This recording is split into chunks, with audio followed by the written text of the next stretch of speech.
मित्रांनो, पी-एम किसान आणि नमो शेतकरी योजनेसंदर्भात अतिशय महत्त्वाची अपडेट आलेली आहे. तर पी-एम किसान योजनेच्या नवीन रजिस्ट्रेशन केलेल्या शेतकऱ्यांना या व्हिडिओला कंटिन्यू बघायचं आहे. त्याचबरोबर काही शेतकऱ्यांचे शेतकऱ्यांचं स्टेट लेव्हलला, डिस्ट्रिक्ट लेव्हलला रिजेक्ट झालेले आहेत अर्ज, त्या शेतकऱ्यांना सुद्धा हा व्हिडिओ फायद्याचा ठरणार आहे. त्याचबरोबर जे शेतकरी अगोदरच या योजनेचा फायदा घेत आहेत त्यांना या या योजनेचा 19वा आणि 6वा हप्ता कधीपर्यंत मिळणार आहे याची तारीख देखील मी या व्हिडिओमध्ये क्लिअर करणार आहे.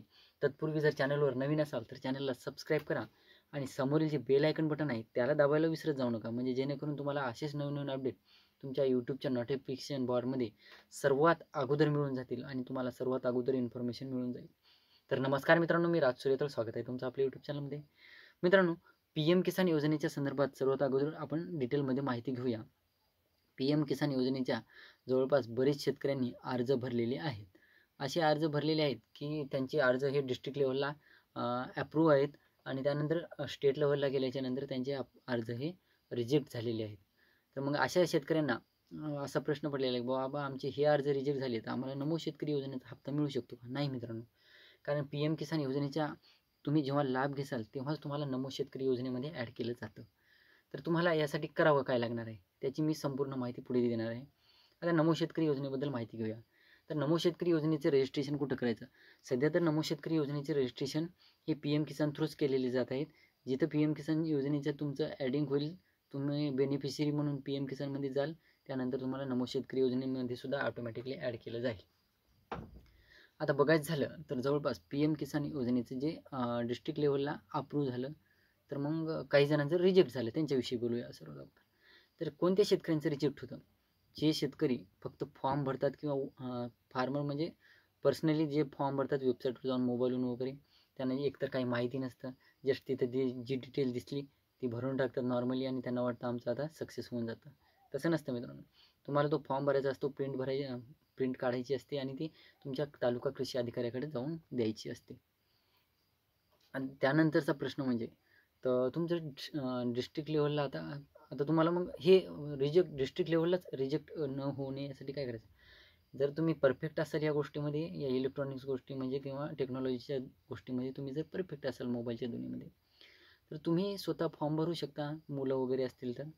पण जर तुम्हाला हे फॉर्म व्यवस्थितरित्या भरता येत नसेल, पूर्ण डिटेल माहिती नसेल, तर तुम्ही जवळच्या CSC सेतू केंद्रावर जायचं आहे. तिथे जाऊन तुमचं रजिस्ट्रेशन वगैरे करायचं आहे आणि तिथून फॉर्म भरायचा आहे, जेणेकरून तुम्हाला प्रिंट पण मिळेल, प्रिंट पण काढायचं काम नाही आणि तुमचा फॉर्म हा व्यवस्थितरित्या भरला देखील जाईल.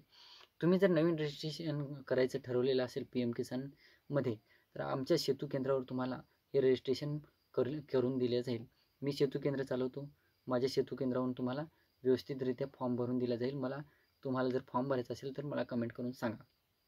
त्यानंतर बघायचं झालं तर स्टेट लेव्हलला तुमचे फॉर्म का रिजेक्ट होतात? तर मित्रांनो, तुमच्या फॉर्ममध्ये आता मी अगोदर सांगितलं की तुमचा फॉर्म व्यवस्थितच नसेल तर स्टेट लेव्हलला तो रिजेक्टच होणार.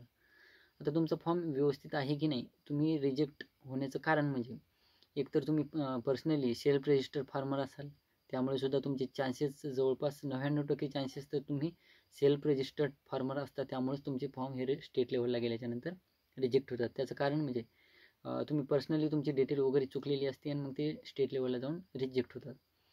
राहिला प्रश्न दुसरा की मग तुम्ही जर CSC थ्रू फॉर्म भरला तर त्याचा काय फायदा असतो, किंवा सेतू केंद्र थ्रू फॉर्म भरला तर त्याचा काय फायदा असतो? ती एक गव्हर्नमेंटच्या साईट आहेत यांच्या थ्रू फॉर्म भरला म्हणजे तुमचा व्हेरीफाईड फॉर्म भरलेला गेलेला असतो, हा त्यांनासुद्धा माहीत असतं. राहिला तिसरा प्रश्न, त्याच्यामध्ये तुमचे डॉक्युमेंट वगैरे, आता तुम्ही जेव्हा सेल्फ रजिस्टर असाल किंवा CSC थ्रू असाल तर तुम्ही डॉक्युमेंट व्यवस्थित द्यायचे आहे. तुमचे जवळपास 7/12 होल्डिंग, राशन कार्ड, त्यानंतर आधार कार्ड, हे सगळी डिटेल व्यवस्थित द्यायची आहे, मोबाईल नंबर वगैरे. त्यानंतर तुमची फेरफार क्रमांक वगैरे व्यवस्थित द्यायचे आहेत. या डिटेल न चुकता बरोबर द्यायच्या आहेत.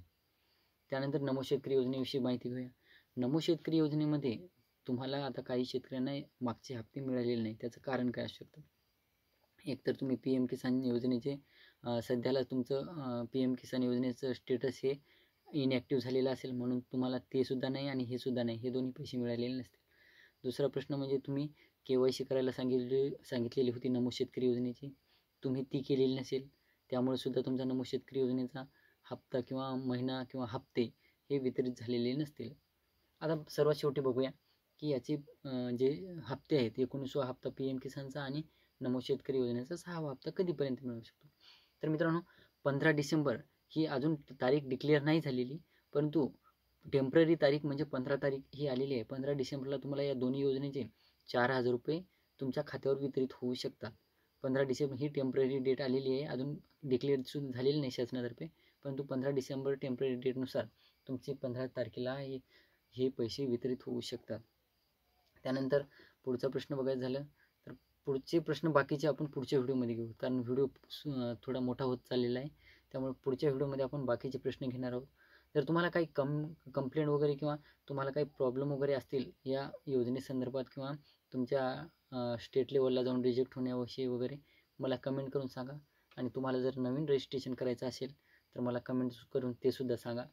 तर व्हिडिओ आवडला असेल तर या व्हिडिओला जास्तीत जास्त शेअर करा, शेतकऱ्यांपर्यंत पोहोचवा, शेअर करा आणि व्हिडिओला लाईक करायला विसरू नका, जेणेकरून मला सुद्धा यापुढचे व्हिडिओ बनवायला थोडंसं एनकरेज होऊन जाईल. तर परत एकदा सांगतो, चॅनलला सबस्क्राईब करा आणि समोरील बेल आयकॉन बटन दाबायला विसरू नका. धन्यवाद.